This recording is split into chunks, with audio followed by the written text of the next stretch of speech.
Freeman and Vaughn, for all their supposed genius, did not tell us about the economic, domino effect that would happen, man. No one in comics bothers with the economics, man. No one tells me this stuff. Yeah.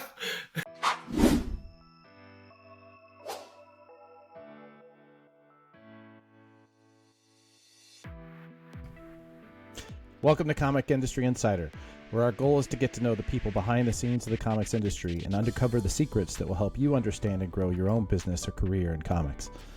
I am Adam Freeman of Prana Direct Market Solutions, and my guest today is Dimitrios Fragiskatos of Anual Comics in Brooklyn and Everyone Comics in Queens, New York. And I have to admit, I love Dimitrios. He embodies so much of what makes comics retailers some of the fiercest defenders of our medium. His drive to not only grow his businesses in an incredibly competitive market, but to use that platform to grow the entire industry, and a love of reading and appreciation of comics, it's inspiring. Thank you so much for taking the time to listen to our conversation with tips on finding leverage with your landlord, the value of building without a safety net, the challenge of opening a comic shop during a pandemic, growing a neighborhood brand, and building an environment for young readers.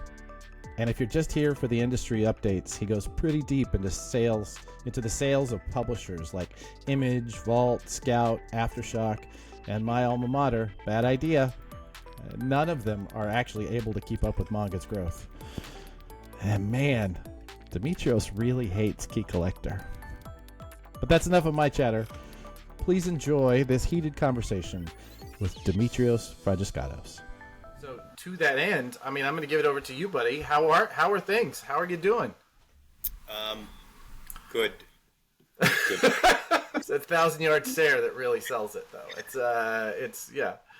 I gotcha.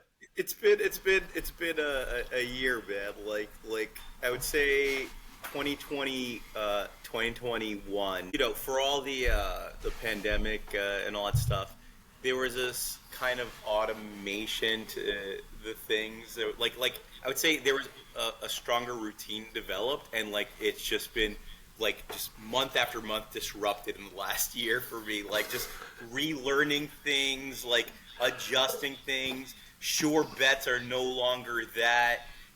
Choices that were great for a while turned out to be bad, and vice versa, in fact, So, but good. So, it's keeping you flexible, is what you're basically saying, right? You don't want to get stuck in a rut. Come on. I do want to get stuck in a rut. I just want to get stuck in a self-sufficient rut. That's literally what I want the thing to just happen, and I don't have to worry. I just want to not problem solve for one goddamn week. I'm sorry, excuse my language. I don't know if I'm allowed to. You can curse all you want, buddy. You go right ahead. So things are good, is what you're saying. Yeah, good. I said twice. Maybe we should talk about. You've got two different stores, right? That you've opened. I know that you have a background in retail, and in comics retail. Give us just a quick overview about what is Anyone, what is Everyone, how are they different, why two different names? Let's hear the pitch. Right. What is this empire you're building? So, worked in Midtown Comics for 12 years. That's where I developed my background. I literally started as a stock person and became manager of one of their locations. At some point when I didn't see more upward mobility, I aspired to open up my own store with the support of the owners, and my business partner, who is the sibling of a former coworker of mine, there was a degree of there was no ambition whatsoever. I was happy to be around comics and to meet creators on a regular basis. But, at some point when I did want that next step, I had no money saved, no credit saved, but I used my knowledge to create a business plan. Creating a business plan is free. I presented it to potential investors. It was to the point where I got to choose a person. There was a perspective I had where I was like, man, I wasted my time doing retail. I could have been doing something more, forward thinking. But it turns out the investors valued the experience I had. Like, few people have 12 years of experience at a comic book shop and stuff. So time wasn't wasted, as it turns out. The person I chose was Thomas Griffin, who we also collaborate on comic books together with. And we opened up Anual Comics about 4 or 5 years, pretty much right away. But I had a 5-year plan of opening up a second store. Again, I'm not ambitious. I believe I'm pragmatic, but also, again, as I said earlier, some of my good decisions turned out to be poor decisions. This might be one of them. I think it's known as learning. I think that's what you're getting there. Is a learning. It's a learning process. Yeah.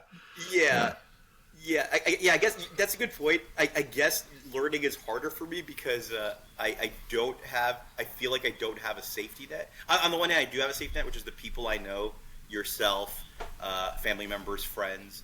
Other than that, I don't have any, I don't have money. But anyway, so but the idea was, I recognized right away that real estate is a problem, and I would say it's maybe the biggest problem comic book stores had. So I knew that year 5, when my lease would be up for renewal, I wanted to have a second store because I have absolutely no leverage when negotiating with my landlord, except if I can pack up my shit and move it somewhere else. That seemed to make sense to me, but plans only work if things fall into place. When I opened up Anual Comics, it was 2017. The 5-year thing, 5 years would be 2022, and that it actually was the year I opened up Everyone Comics, as a matter of fact. Or wait, yeah, 2022. But 2022 was not the landscape we expected in 2017.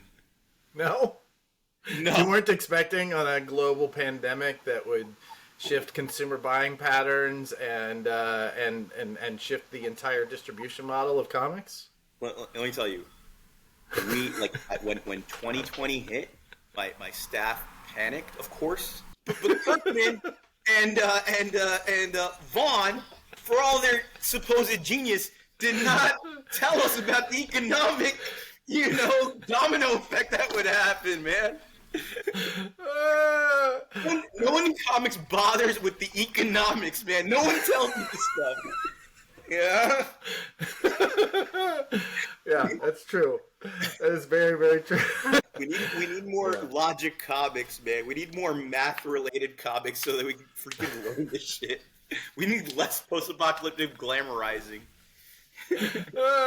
More economics. I like it. I think that's our next publishing venture is economics comics. I like economics that. Comics, perfect. Yeah. Tell me about the names of the 2 stores, right? So you have Anyone Comics in Brooklyn, and then Everyone, which you did right on schedule 5 years later. Yeah, pandemics be damned.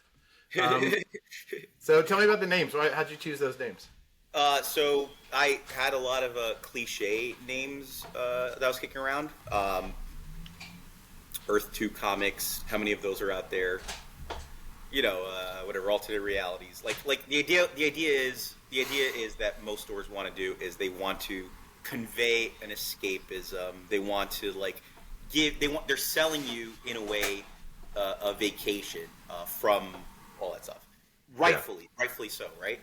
But I like the goal was embodied in the name I came up with, which was what I realized working at Midtown Comics was that there is a you can sell the stories and stuff. You can sell the stories to a comic book collector and stuff, right? It's not a bridge too far to get somebody who read Batman Broken City to reading 100 Bullets to then reading Moonshine if they're fans of Azzarello and what's his name, Eduardo Risso.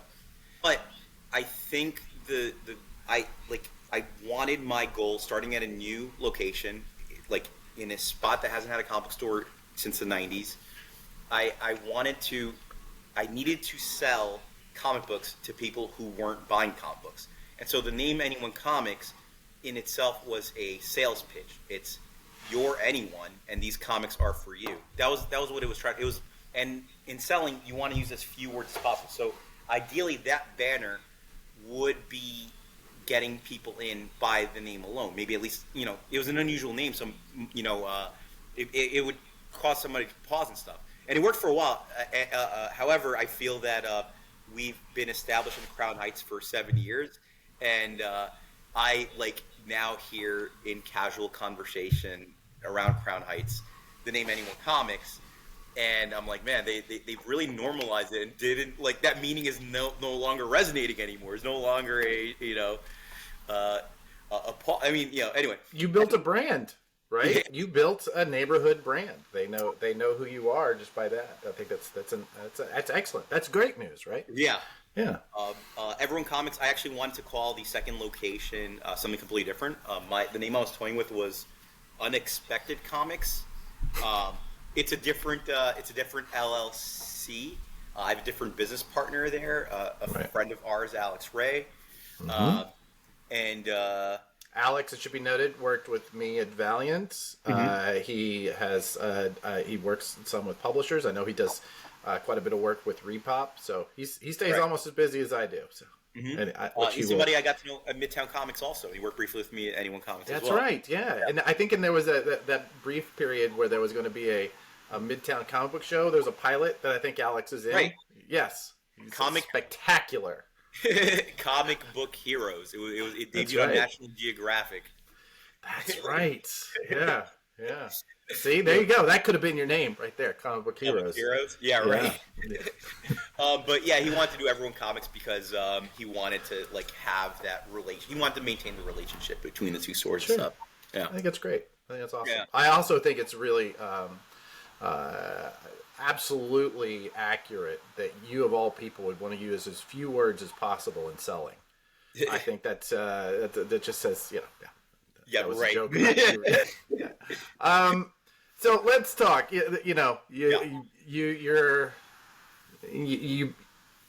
We're in a spot, right? We're in a phase. We've seen these phases. You've been around comics for long enough to have seen at least one of these phases before. I've seen 2 or 3. Mm-hmm. Talk to me about 2023. How was business overall? And be as specific as you like. Be as vague as you like. Dig in. Overall, it was terrible. So we opened up Everyone Comics in 2022, and there is a growth, and the metrics I'm using for growth is I'm measuring it up against Anyone Comics. Right. But when you look at other statistics, it should supersede Anyone Comics. But I'm only planning as if it's going to hit as much as Anyone Comics will, right?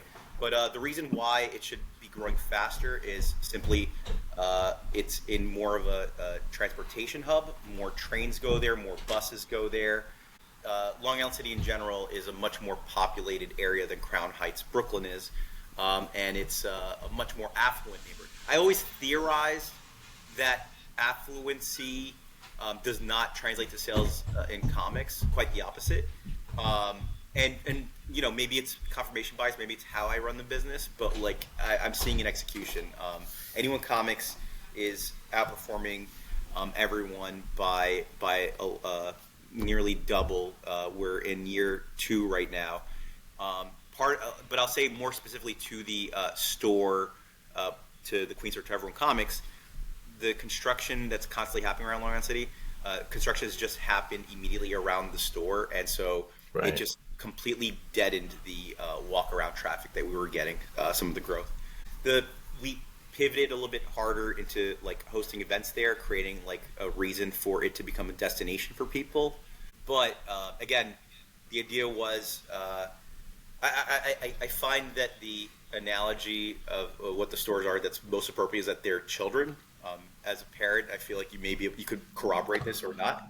I have, having had a child and a store at the same time, I can tell you that they are very equal in the amount of tension and tantrums they throw. Yes. So that's where I'm at. So here I am, there's a newborn, and I'm trying to raise it, and I'm thinking the older one is going to help me, with its upbringing. But no, turns out It No. needs just as much attention. It's crying for even more attention. It's having more issues in some cases as a result. So now I'm tackling two at once, man. And yeah, it's so there's that adjustment. I'll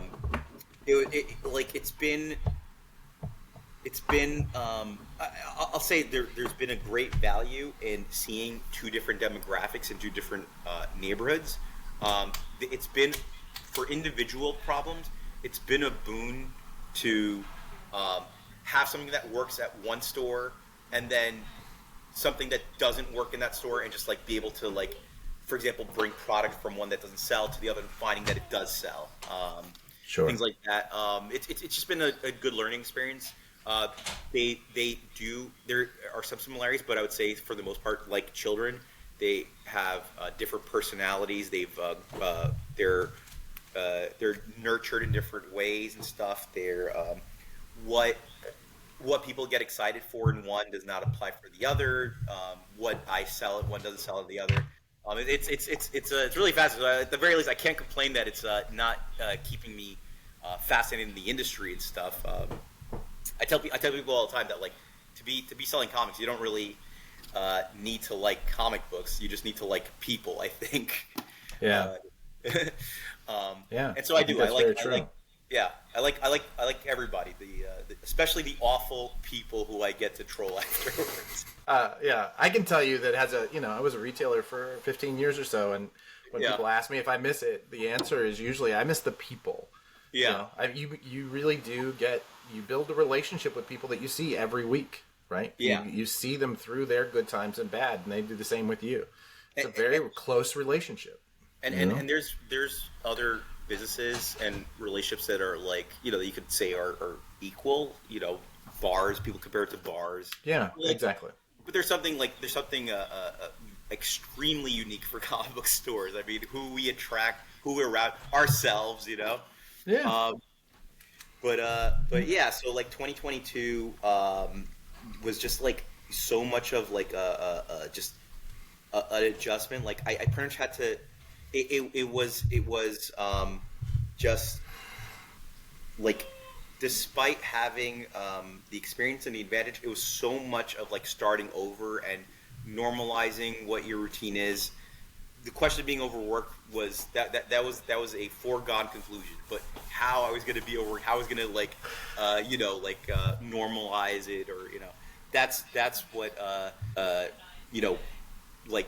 that's what was different. That's what, like, I had to, like, kind of get used to. That's where most of the work was like normalizing how I was going to channel the overworkedness.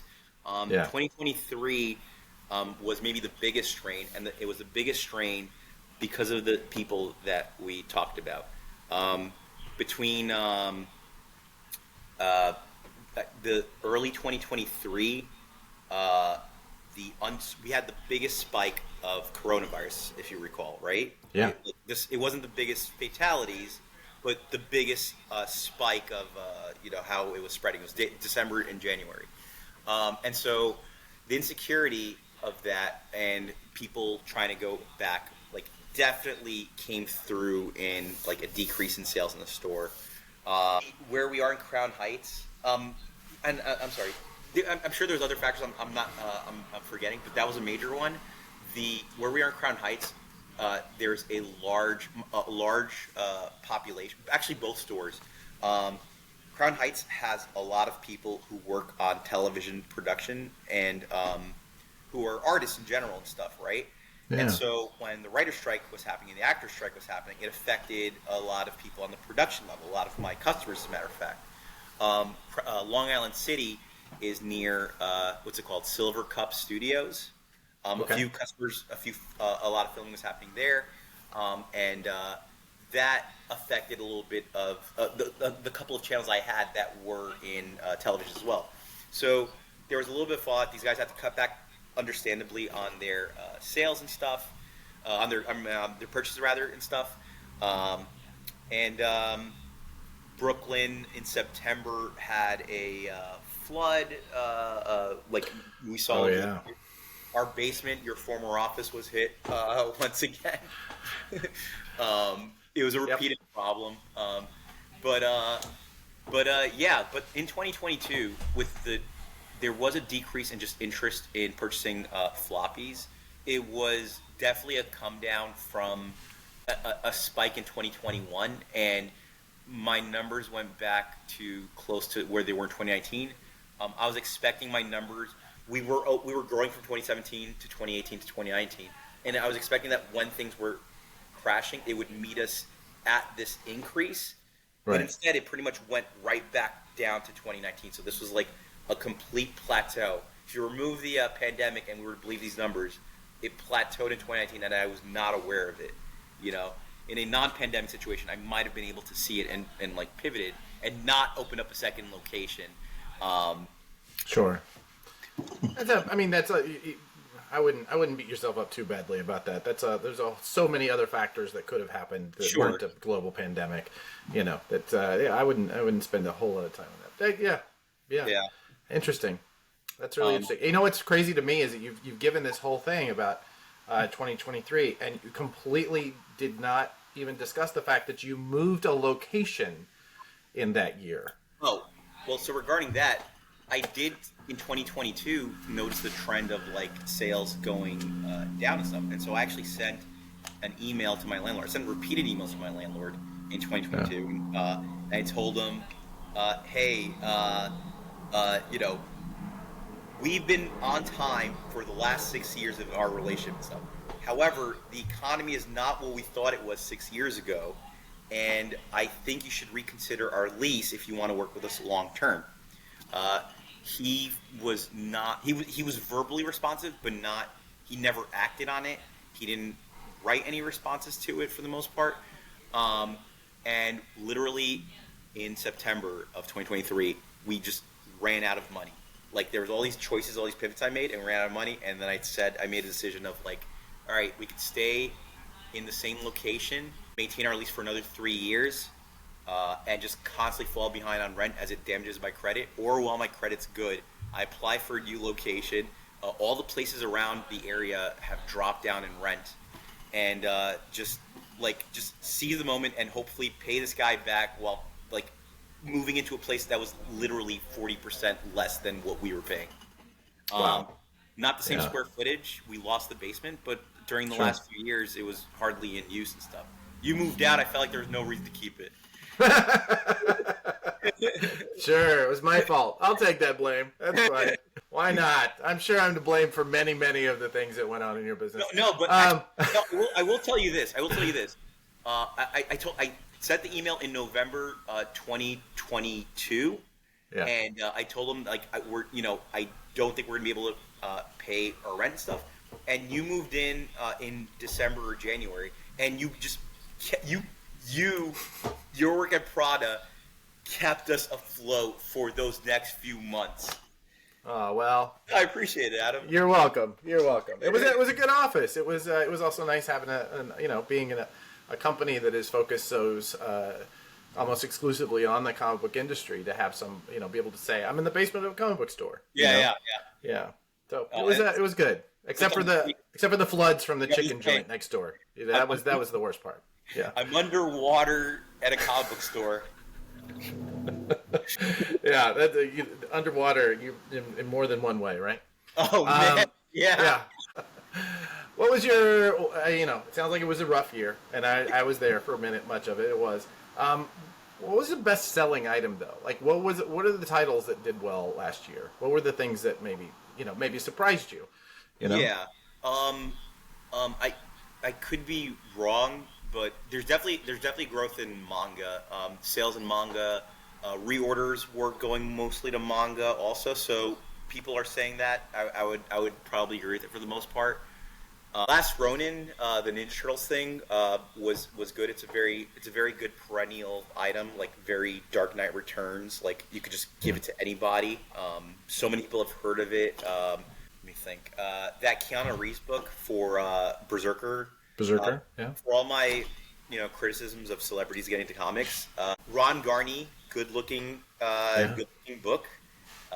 Matt Kint, He's a master. Yeah.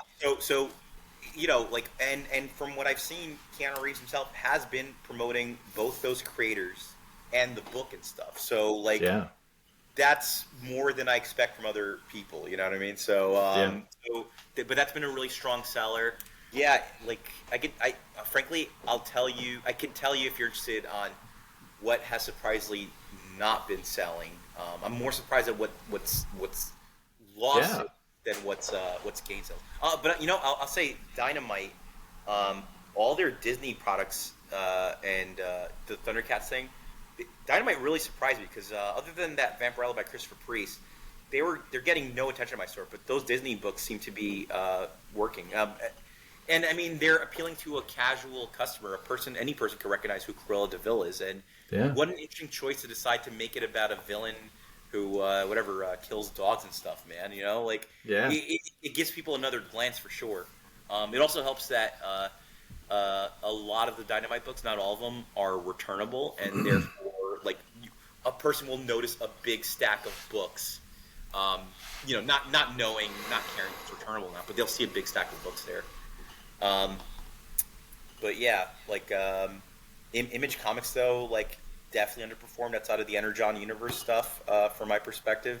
Yeah, like the Transformers G.I. Joe stuff did really well, but I'm not surprised at that. Like I'm a huge IDW Transformers fan. I really like what Roberts and I forget the other person's name, what they were doing, and so like I was never gonna give the Image Transformers a shot. I was already picturing Pat Lee Dreamwave era stuff, which is superficial as fuck. Yeah. And the Image books look really good. They're still, you know, somewhat superficial in my opinion, but they look really, really like the Transformers comic is literally a kid drawing out with extreme detail the toys being smacked together. It's very much a child's imagination, and frankly, it is better for it. But all the other Image books are not performing nearly as well, and unfortunately, I feel like that has a reverberating effect as Image is kind of like the publicly perceived indie creator-owned book company. Sure. It kind of translates to the perception of people of other indie books as well, if that makes sense. I mean, because I've heard a lot of mixed reports. It's hard to get really good data these days, but I've heard a lot of really mixed reports on how well Image is performing, and it is like, you know, arguably like the number 3 publisher at this point. Sure, yeah. What do you attribute that low performance for you guys? What do you attribute that to? Well, do you have a theory? Yeah, I think my store much more heavily than other stores in New York City tries to pivot towards creator-owned books and indie books. I can say for a fact that on some of the lesser publishers, we outsell Midtown Comics' stores on their inventory as well. Because we're so invested in it, and then I think it was that like it was a Anyone Comics specific situation. We were kind of seen as that, and 2021 saw a huge speculation in indie books. I would say Bad Idea caught fire that year, and we were like I would say that was one of our biggest growths was with that first wave of Bad Idea. There's a few points that we grew, like House of X, and Bad Idea was comparable to the House of X growth that we saw in the store, believe it or not. But also because we were already kind of known as that indie publisher store to begin with. So now those people who are buying these images, my image numbers are going, my boom numbers are going up. People are excitedly bought Somebody's Killing Children #1 for me months later because I had so much inventory because of James Tynan's storied career prior, which, you know, Vault books, like just whoever, even Aftershock, like we had a lot of inventory in that, and people were buying them, and that was like our extra growth above other people. But then so much more was the fall in 2022 when the speculation stopped happening. What I believe is currently happening with Image Comics. Like the idea was, let me get all the Image #1s. Now it's like maybe I don't want Stray Dogs Dog Days because I already got Stray Dogs #1. You know what I mean? Like, and whatever other titles. Like my in-store sales for Image in 2021 were very much comparable to Marvel and DC's, if not better in some cases. Nowadays, like, yeah, there's some Image books I'm not even ordering at this point, you know. Gotcha. Gotcha. You have to cut some publishers as well, but yeah. So that's the yeah. You have to make those decisions, and I think that's the beauty part about your business is that you can pivot those quickly, right? You're making monthly orders, Mm-hmm. right? You're not really locking that in. All right, so quickly and slowly. What's that? It's quickly and slowly, man. Like when you're impact, it's just too slow when you're watching it. You know, it feels too slow when it's when you're dying, and it feels too quick, right? When you can't quite keep up. Yeah, I feel that. Well, so all of that. I know you to be somebody who's you think very seriously about the comics industry. You think very seriously about your own stores. Mm-hmm. With all of that, what gives you hope? Like what's getting you unlocking the doors and sweeping the floors yet again? Like what is it giving you hope about for the comics industry in general and for your stores in 2024 and beyond? So I get hope and then I lose hope. So we moved locations in last December, and where we were was like off the main street, and at the time in 2017 that was the cheapest location I could find, and it was cheap by a long shot. We moved to the main street, Nostrand Avenue, for half the rent. 2020, like 3, I guess, retail numbers are like vastly different than there's there's new boundaries, new borders. I'm still trying to perceive them, but in retail, like in New York City, they're really wild right now. In fact, I remember right before we opened up Anual Comics, they were offering places within Manhattan for like half the price of Brooklyn stuff. Brooklyn, yeah, believe it or not. Retail, really? Retail specifically. I doubt, for whatever it is for like renting, like to live and stuff. There's sure. Yeah, I doubt there's anything like that there. But like for retail, they were really trying to get people into these locations. So anyway,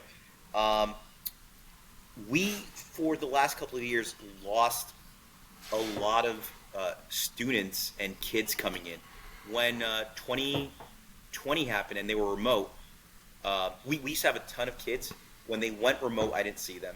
And then when they went back in 2021 or started to come back, we still didn't see them. And in 2022, that was still the case.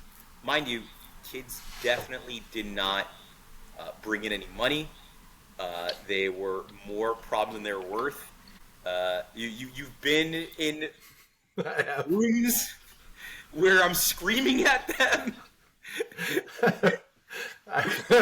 And they love it, though. That's just the thing. The thing I've always find really interesting about that is, in that neighborhood, just after school is out, there's just these herds of children running around in school uniforms, right? Yeah.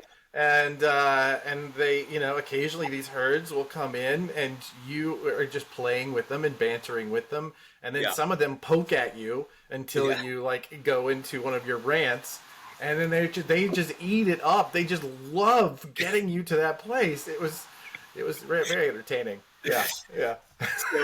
So we started getting them back again, and it's a much more public place, so they're not poking at me as much because they don't want they don't want to be like when we were in the side street, me middle-aged man screaming at them was funny. now they don't want the other middle-aged people like watching a middle-aged screen. I don't think so. You know what I would say that I think it's interesting, just trying to paint a picture for the people that are watching. Yeah.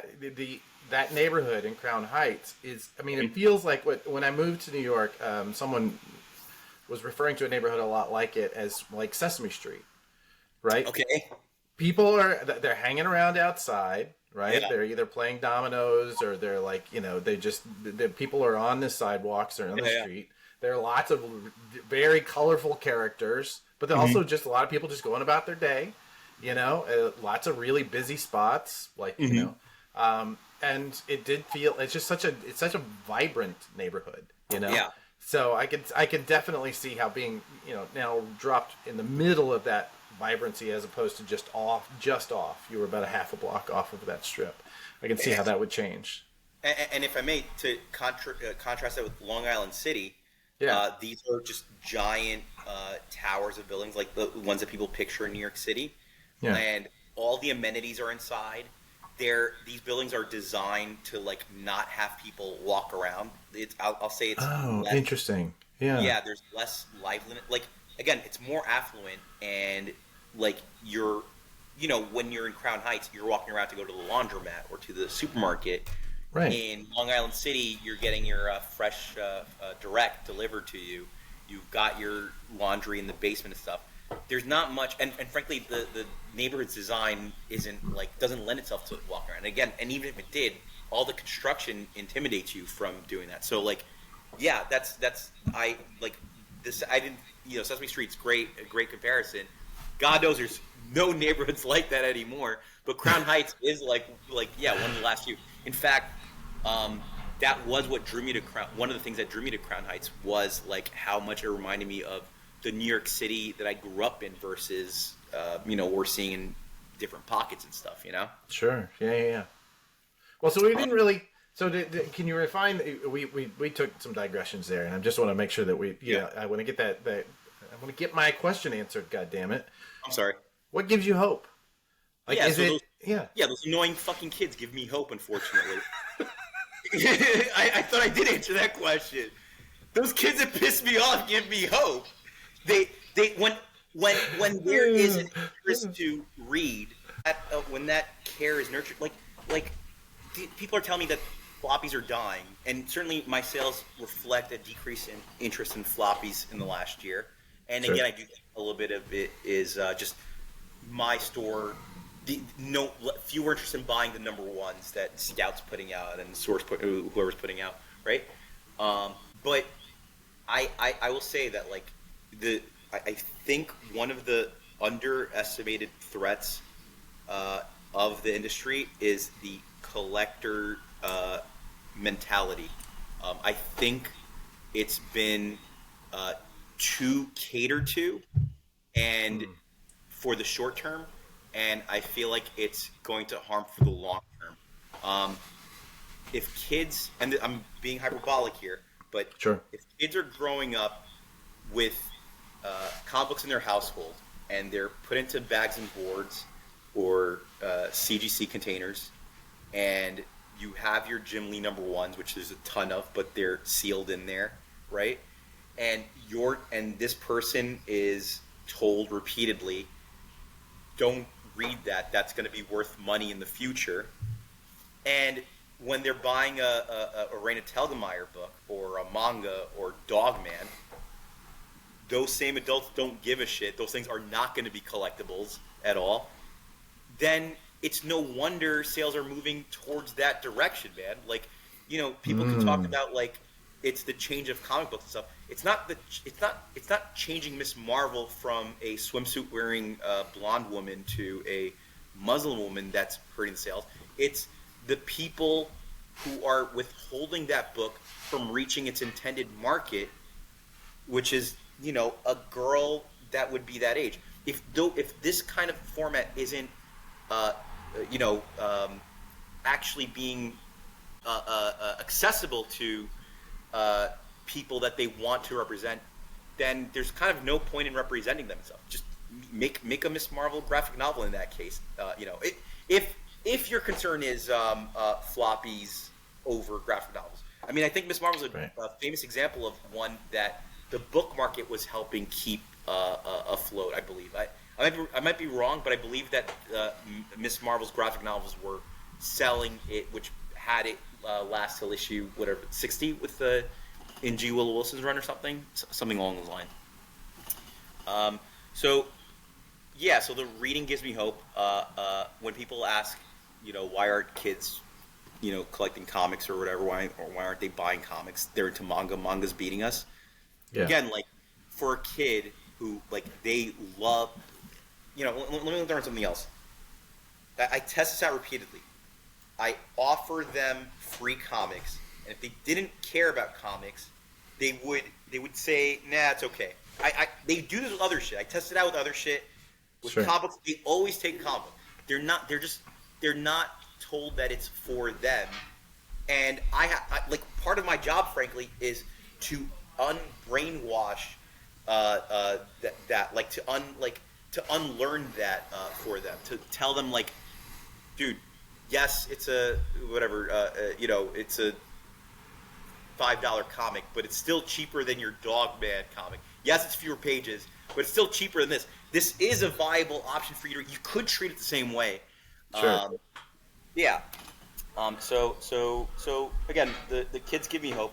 Kids, again, they're not connected to Walt Simonson or Jack Kirby. Their connection to Loki is Tom Hiddleston. Again, understandable and stuff. You know what I mean? Right. So I mean, if the fucking secondary market crashes, if Key Collector goes out of business, I think it'll be good for the industry overall, man. Give me more scams of reholdering of CGC so that they could lose all credibility. I want everyone who's hoarding their books to suddenly say, forget it, just give it back to the masses so that we can sell it to the masses again, man. That's a world-class rant. I've seen some Dimitrios rants, and that was world-class.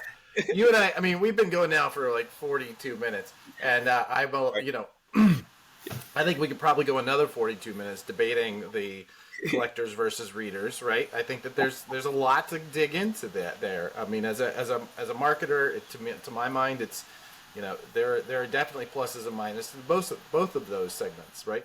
Yeah. But I believe I argue both. Minuses are annoying. Who wants other people's kids in your shop anyway? Come on. Yeah. But to that end, so how do you feel like retailers, that yourselves, right? That bringing this down to you. Yeah. How do you sculpt towards that? Right? How do you create an environment that is what is it that you can be doing that is going to get you to that future that you're looking at, where are you burning CGC books? What do you are you actively smacking Key Collector out of people's hands? What do you their phone across the room and you see it? What are you doing as a retailer to support this? I mean, I'm being hyperbolic, obviously, but what is it you could be doing? You actually once told me that one of the strengths of the industry is how different stores can be. Mm-hmm. And you gave me really crazy examples. Pretty much every complaint I would have to you, you were able to parry it with a comparison somebody else has gone through and stuff. And then there's solutions that everyone has, and but yeah, I think I've internalized that. I don't think there's a one size fits all answer. I think people need to respond to who their customers are, who their market is. I think if there's one thing I think retailers should do is maybe be cognizant that they're not closing the door on a kind of customer that potentially wants to get through the door. There's very subtle ways you could be doing that. You could be doing that by just being too involved with customers that are already present in your store. and not paying attention to the stranger that walked in. That person could easily, become somebody who's buying something different. It could be with what you carry in stock. Maybe certain books are making a statement that you may not be aware is communicating something about your store. And similarly, the lack of certain books might be communicating something unwittingly about your store as well. It could be as simple as like just choosing not to carry manga. And manga just means comics in Japanese, man. It's just the same. Yeah. It doesn't, as long as it's got pictures and words together, I'll sell it, man.